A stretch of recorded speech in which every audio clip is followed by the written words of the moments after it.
This is our malicious file. We open it, we upload it, and then it says successfully uploaded. Now the file has been uploaded, but in order to get a reverse shell, now basically this PHP backdoor is being uploaded to the server of DVWA. So if you want to call this, now what we will do, we will start a netcat listener and then call this file.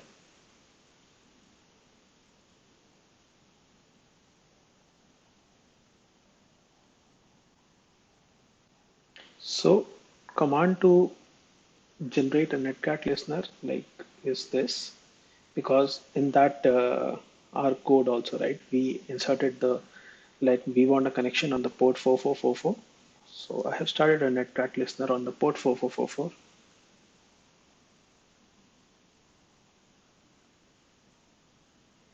Now somehow by manipulating the URL uniform resource locator, we have to call that file. So this is the URL, and then by manipulating the URL, right,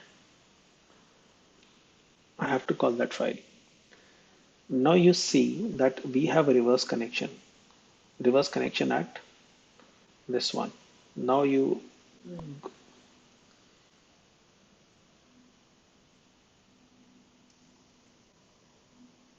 have a reverse connection here.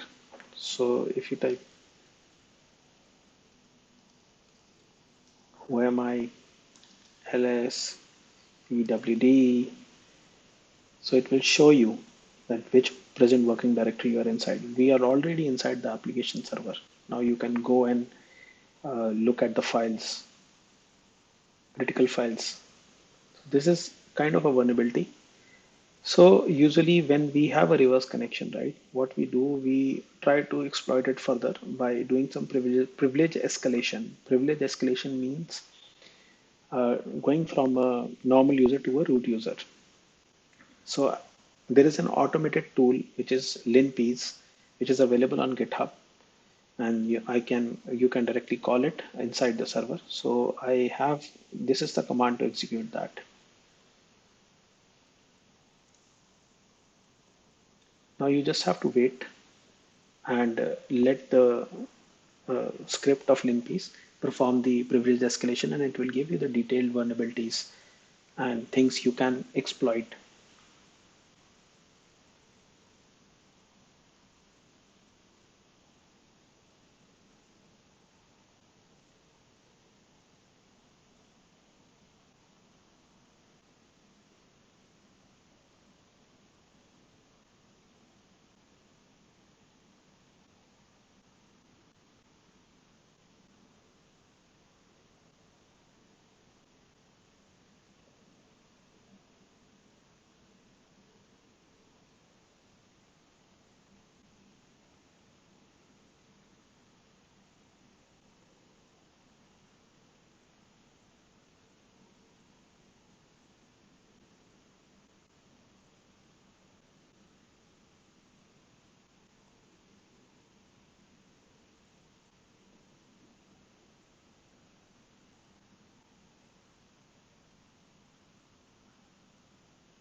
As you can already see that the script has been executed successfully, and it is searching for password or credential inside the files.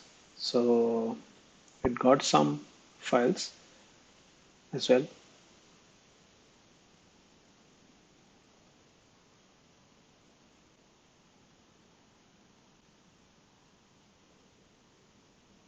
These are all the privilege escalation steps the script is performing automatically. So you don't have to do it manually.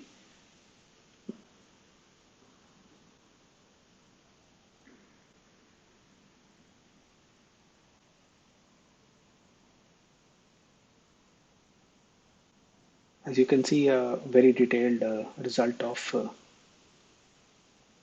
the process.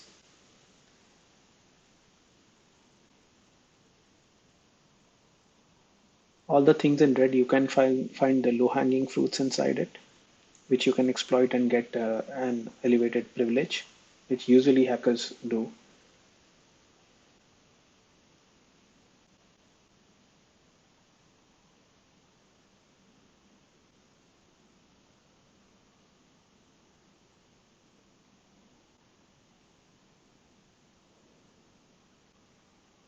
So let's look at the results of LinPEAS.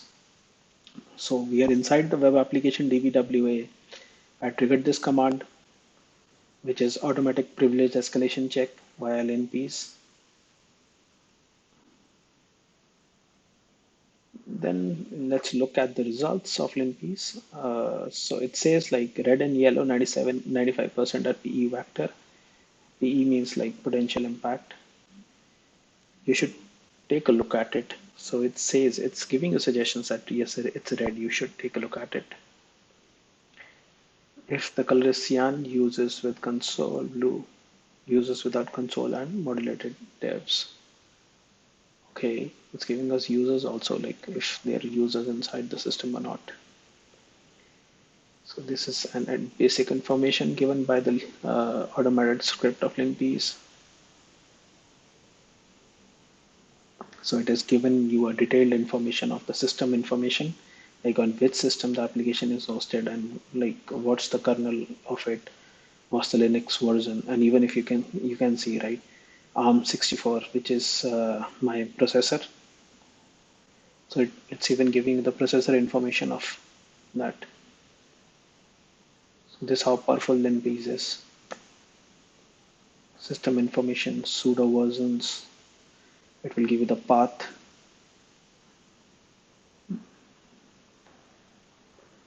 unmounted file systems, environments, and it is giving you CVEs also, which is common vulnerabilities,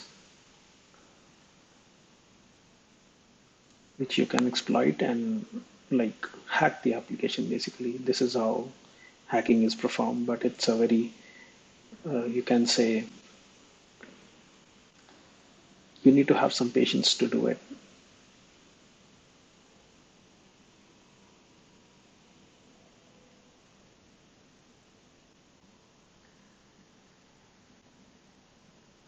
It is even giving you information if the application is deployed on a cloud or not. So it says no.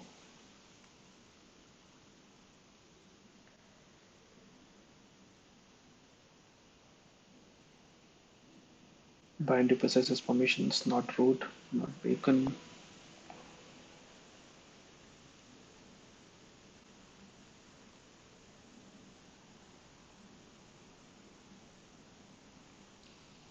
It's giving you cron jobs as well. Cron jobs are the daily task schedulers which run at a particular time. So even you can exploit the cron jobs or like hide a reverse shell inside it. Like yeah, hackers do it. So pretty much.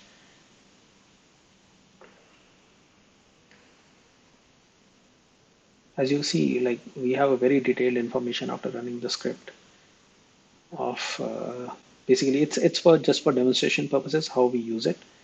It's not on any like live environments. It's on my local DVWA machine for demonstration purposes only.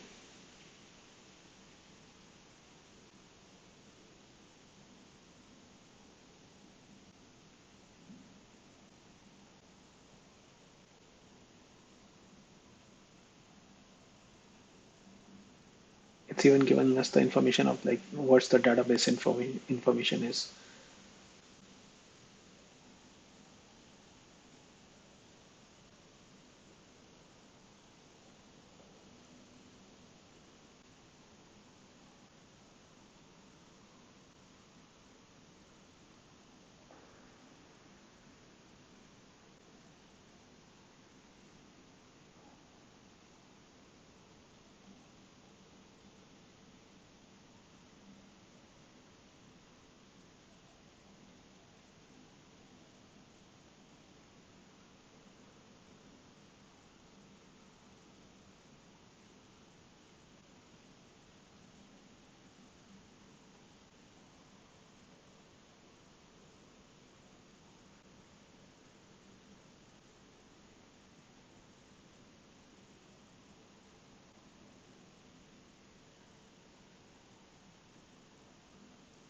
So basically the script is performing different checks on the application and giving us a detailed information that how we can exploit it.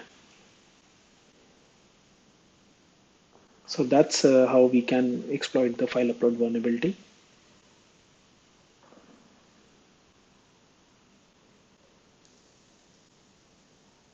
Once again, I'll show you the commands I fired. So this was the Netcat listener. NC-LVP4444 is the port which we wanted it to connect. And this is the command which I used to create a reverse shell. And then we uploaded that reverse shell and called it via manipulating the URL, this one. So basically we have manipulated that and called it as we called it, or as soon as this code backdoor.php triggered on the web server, right? We got a reverse shell here. So that's all for today. Thanks for watching.